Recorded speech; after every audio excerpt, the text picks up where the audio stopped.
Hi there, Jesse Canone from LoseTheBackPain.com with a quick video about herniated discs.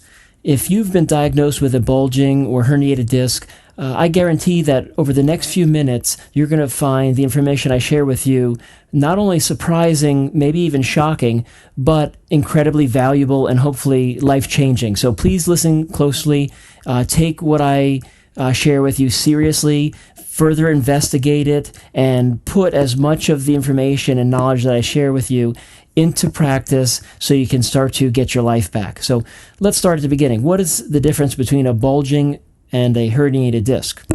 A bulging disc is where the disc is bulging out of place. If you were to picture a balloon and you take this balloon and you squish it on one side and it bulges out of your hands on the other side, that's pretty much what is occurring when a disc is considered as bulging. Herniated disc, on the other hand, a similar thing is happening. There's uneven compression on the disc, but instead of it just bulging, it's bulging and tearing. And so if you think of your disc as, let's say, a jelly donut, and you put uneven pressure down on that jelly donut, so instead of your hands evenly pushing pressure down, you put the heels of your hands, but down by your thumbs, you put more pressure on that side, what's going to happen is the jelly in that donut is going to squirt out the other side. That's similar to what happens in the case of a herniated disc. So you've got a bulging disc, you've got a herniated disc. How do they cause pain? Well, there's actually quite a bit of debate, or there should be a little bit more debate than you might be hearing on this. The theory is, and what many doctors believe, is that when the disc bulges or herniates, it places pressure on nerves coming out of the spinal column, and this pressure irritates the nerve and causes inflammation and pain. And yes, that can happen. It's obvious if pressure is placed on a nerve, you're going to have some type of a symptom. Often it's going to be numbness, tingling, aching, muscle aching and pain.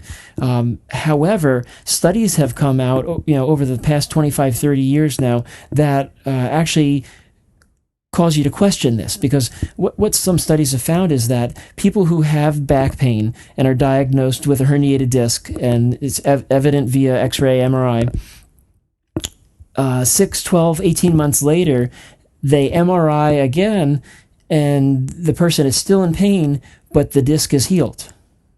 No more evidence of a herniated or bulging disc. It's gone. It's healed like magic, yet the pain is still the same or worse. So why is the person still in pain? So if you have been diagnosed with a bulging or herniated disc, my first piece of advice for you would be don't get overwhelmed and don't overreact, okay? Discs can heal. You won't hear many people talking about this, but discs can and do heal. And in fact, you can actually do things to speed up and promote the healing. And we'll talk about that maybe in a few moments. But the key thing here is don't worry. It's just like if you were to be diagnosed with cancer. Most people crumble with that diagnosis and speed up the demise of their body. So don't let this happen to you. It's just a word, okay? Forget, if it helps you, forget about it. Focus on getting rid of the pain and correcting the issues with your body. Don't worry about the diagnosis. Again, it's just a word. So what does cause the pain then? If it's not the disc, what could be happening? Well, again, it could be the disc. It could be other factors as well, or it could be something totally different. And we'll talk more about the causes here in a moment. But I want to jump back for a moment and just mention some of the symptoms. What are the symptoms that you may experience when you have a bulging or herniated disc? The typical symptoms, as I said earlier, are numbness, tingling, shooting pain, typically down through the leg or in the arm if it's a disc in the thoracic or cervical spine. So those are some of the symptoms. You might have chronic muscle aching. But the reason I bring up the symptoms is that these symptoms can also be caused by other causes. You can have pain radiating down through the leg caused by a trigger point, and it would be called referred pain due to a trigger point. It could be sciatic pain caused by piriformis syndrome. So there's many causes for these symptoms, but what happens is most people go to the doctor with back pain. They could do physical therapy, maybe cortisone shots, whatever. They don't get any relief, and so the next step is X-ray, MRI. Oh, well, you've got an irregular disc here. It's starting to bulge out. Well, as I said earlier, you can have bulging discs and have no pain at all. In fact, another study was done on people who had passed away, who had complained of back pain shortly before their death or multiple times throughout their life. Well, after they passed away, they looked at their spines and they had no bulging or herniated discs. And then the opposite has also been true, as I said earlier, where people who have bulging discs, yet they have no back pain. They've never reported any incident of back pain, yet they have multiple, one or more bulging herniated discs. So don't get too worried about the disc, as I said. So let's talk a little bit more about, again, what's causing the pain then. Again, it could be a disc, it could be something else. As I mentioned briefly earlier, trigger points are often a major cause of pain throughout the body, and oftentimes I think what happens is when you go for treatment for back pain and you get no results, they blame it on the diagnosis. Oh, it's a herniated disc. And so, you tried physical therapy, that didn't work. We did cortisone injections, epidurals, and you're still in pain. The only thing really left to do is surgery. Well, here's the thing. Most surgeries have an approximate 60% success rate. Now, I don't know about you, but that doesn't get me too excited. If I'm sitting here with back pain and been diagnosed by my doctor with a herniated disc, I'm not excited about a 60% success rate. And again, the success rate is so poor, doctors have now come up with a new term for it, a medical term, of course, failed back surgery syndrome. Well, my point about the surgery is not that it's never necessary and not that it's never effective. Obviously, it is in some cases, but it's not nearly as effective as most doctors will make it seem. And in fact, a lot of the results some people see with surgery are actually caused by the placebo effect. Numerous studies have been done on the placebo effect where people received a faux surgery. So they go in with back pain. Half of the group actually gets the disc repair surgery. The other half gets no surgery or a faux surgery. They basically cut into the back and then close it back up, and they get the same results. How's that possible? Well, it's the mind, the power of the mind. And so that gets me to my next point, in that many people who are suffering with pain are not able to get lasting relief because there is a mind component. Not that the pain is in your mind, but that your mind will not allow the body to heal. Okay, if you are having a hard time with negative stress and emotions, you're always worried about money, and you have past childhood issues that you've never fully dealt with, and again, we all do. I am not saying anyone is better than anyone else. We all have these issues, and the fact is, the harder these issues are to deal with, the more of a strain they place on your mind, and the more of a strain placed on your mind, the more it manifests itself in your body physically. Another factor is dietary. Most people, you go to a doctor for a herniated disc, they won't ask you what you eat, how often you drink water. They won't ask you about your home environment. They won't ask you about your work environment, what you do for work. There's so many factors here that are overlooked. And so my caution to you is, make sure that in your care, your treatment, you are looking at all the aspects, all the factors. Don't just zoom in on one thing. Okay, I've been diagnosed with a herniated disc, and the only treatment options are X, Y, and Z. That's not the case. Again, most of the time, actually I'd probably say all the time, it's multiple or a combination of factors. There's area for an improvement in how you deal with stress and negative emotions. There's definitely area to improve your diet. So you've got maybe nutritional deficiencies and imbalances. So what I want to do now is kind of talk you through some of the treatments that have proven effective. And as I said earlier, if you do have a herniated disc, they can and do heal. And don't worry about that diagnosis. If you do some of the things that I'm going to share with you here in a moment, your chances of getting rid of that, and more importantly, the pain, are much better. So what can you do to get rid of your back pain, neck pain, sciatica? The first and most important thing is what I call muscle balance therapy. And what that means is you do some exercises, or what we call corrective exercises and stretches, that are designed to rebalance or bring your body closer to balance. almost all health ailments have to do with imbalances in the diet, so nutritional deficiencies, imbalances in the mind, and by imbalances I mean inability to deal with negative stress, not enough rest, relaxation, and time for you to unwind. Imbalances in the physical body. So, one group of muscles overpowers another group of muscles, therefore pulling your body out of alignment.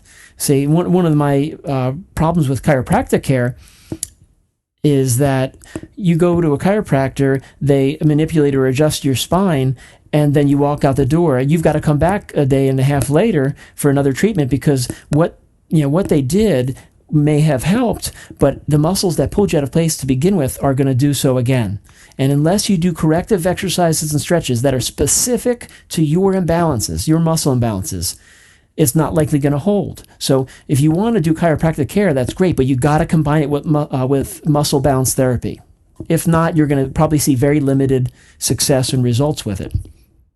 All right, so muscle balance therapy, as I said, if you want to learn more about that, there's lots of information on our website. Again, that's losethebackpain.com. The second thing is, if you do have a disc issue, one of the reasons is the disc was herniating or bulging. One of the major factors is uneven compression and torsion on the spine. So if you picture your disc, again, like a jelly donut, and you've got two vertebrae, one underneath, one on top. If you push down unevenly, again, you're going to create uneven wear and tear on one side of that jelly donut, and it's going to bulge out the other. Well, the same thing happens with your discs.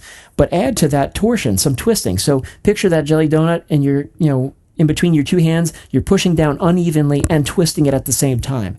This is what your body is subjected to on a daily basis with gravity and muscle imbalances, okay? And this is the main cause of disc problems, but you won't ever hear anybody talk about this, okay? So it's a combination, like I said, of gravity and muscle imbalances.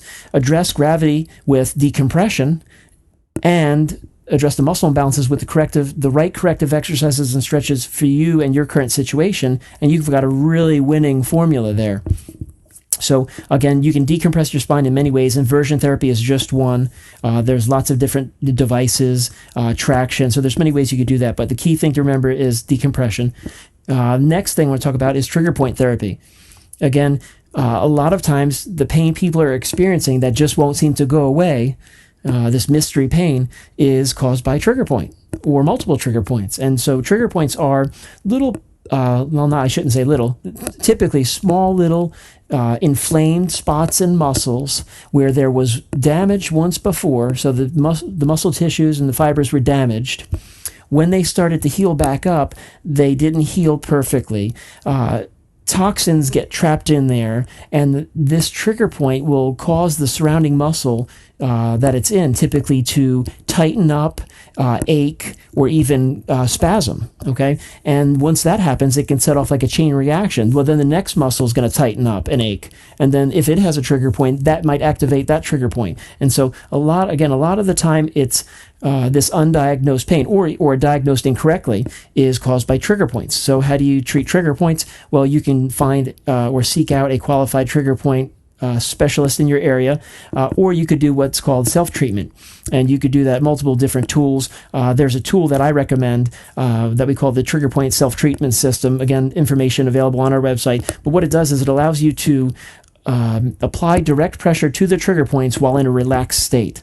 One of the problems most people have with trigger point devices is they require you to be doing the work. Well, if you're doing the work, a lot of your muscles are involved, you're not relaxed. If the muscles aren't relaxed, you can't expect them to release. So trigger point therapy, very, very important, very effective, and again, often overlooked. Another treatment that you probably won't hear much about is far infrared heat therapy. And far infrared heat has actually been proven to do lots of beneficial things for your health, but in particular, because it's deep penetrating, it can promote healing of tissues, okay? So if you've got damaged tissues, which we all do, far infrared heat can be very effective because it's, again, very deep and penetrating. It also strengthens the immune system, helps increases blood flow and circulation to the tissue, which can help the body eliminate toxins. So there's lots of, I can rattle off dozens of beneficial aspects to far infrared heat. So I suggest you look more into that. There's also nutritional things you can do. So there's natural anti-inflammatory nutrients, herbs, enzymes. So proteolytic systemic enzyme therapy is very effective. There's lots of different herbs, bromelain, papain, white willow bark, and so on. Again, you can explore more on our website, losethebackpain.com, for more information on all these nutrient or nutritional based treatments. Proper hydration is key.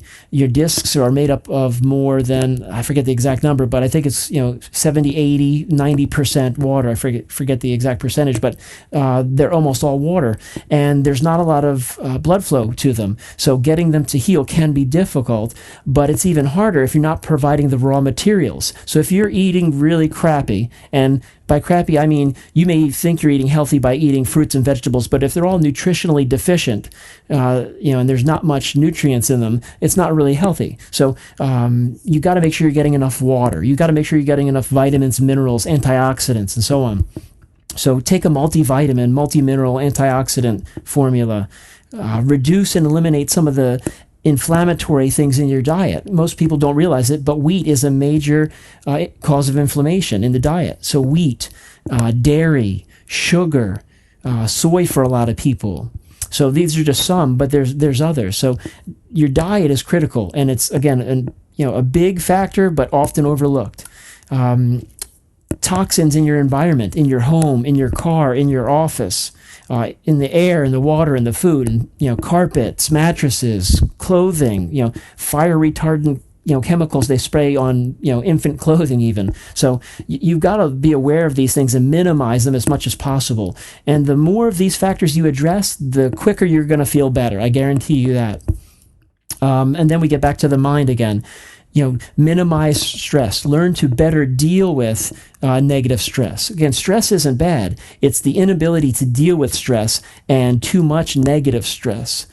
Stress actually makes us stronger. But if you are in an environment where it's always constantly negative, you're not going to be healthy. You're going to have lots of problems. Not only are you not going to get rid of your back pain, but you're probably going to struggle in multiple areas of your life. So you've got to have a positive environment. If yours is not positive, work on changing it. It's easier said than done, but I know so many people over the years that I've been doing this, so many people, friends, family, and clients who never get better simply because of their mindset and their environment. And so they're basically standing in their own way. So don't let that happen to you. This turned out to be a longer video than I had planned, but hopefully you got a lot of information, and hopefully you'll find it helpful. Again, research. Don't just assume that what your doctor says is all there is and is the gospel. There's a lot more out there than most people are hearing about. So I hope you found this information helpful. If you'd like to research these things more and in greater detail, you can do that on our website, www.losethebackpain.com. Thanks again for listening or watching. And also, we have tons more videos available on our website, so be sure to take advantage of those as well.